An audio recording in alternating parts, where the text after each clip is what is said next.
Today I want to talk to you about India. The reason is because they have the largest number of people entering the middle class in the world, and it's going to grow by 67% over the next 5 years. All of them are demanding more quality products, particularly when it comes to food.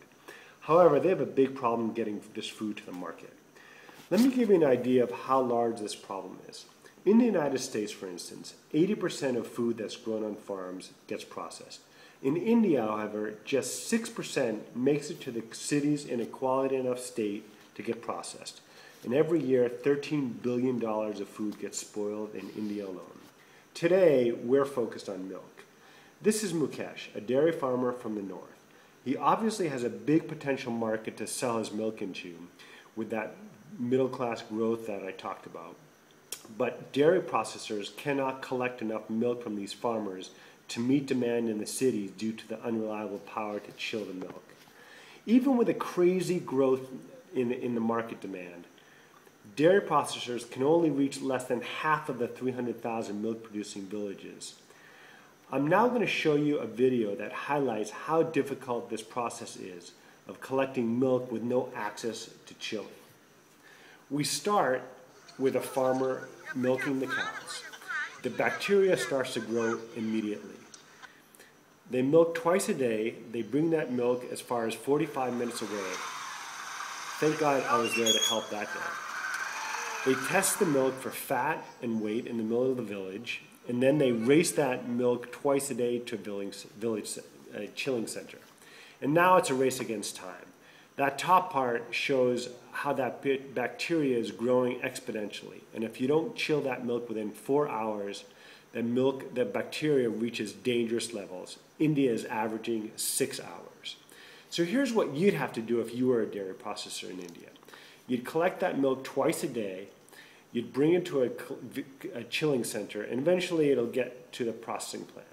But if you could chill that milk at the village level, instead of collecting twice a day, you'd collect every other day, and you'd bring quality chilled milk directly to the plant. So you're probably asking, why the hell don't we chill at the village level? The problem is that you never know when you're going to get the 10 hours of grid power, so you need a dedicated diesel generator. It's not just polluting, but it's economically unviable for dairy processors to run a diesel genset for chilling. Let me show you how a traditional milk chiller works. A diesel generator starts and it instantly directly chills the bottom of that tray, and that pool of milk eventually gets chilled. We flip this design completely on its head. Whenever we get random power, we collect that electricity in the form of cold storage bath you see in the middle. And then when the milk arrives, we take a car battery and simply pump that milk up a heat exchanger, and where the milk flows down to qualities that has never been seen before in India. This is our first milk chiller that we sold to India's largest private dairy, and they have plans to purchase 2,000 more. Under my right hand, you'll see a window and part of the rapid milk chiller. The rapid milk chiller looks like a huge upside-down freezing martini shaker. Given all the cocktail parties, I thought that would stick with you. Dairies tell us that because of the rapid milk chiller, they've never seen quality this good.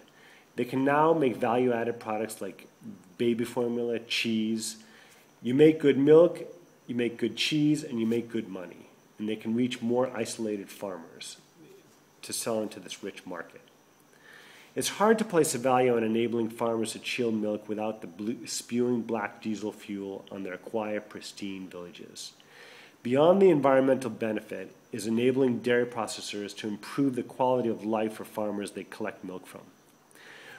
So we've solved the problem of power in order to solve the quality challenges. We're now doing village-level chilling at world-class quality levels never seen in India before. We have 4 chillers working in the field today without diesel generators for the first time in India's history. So really, it's a win-win-win. It's a win for the dairy processors because they can collect more volume and better quality milk. It's a win for the consumers because they drink healthier milk. And it's a win for the dairy farmers because they improve their livelihoods. and Chili Milk is just the beginning.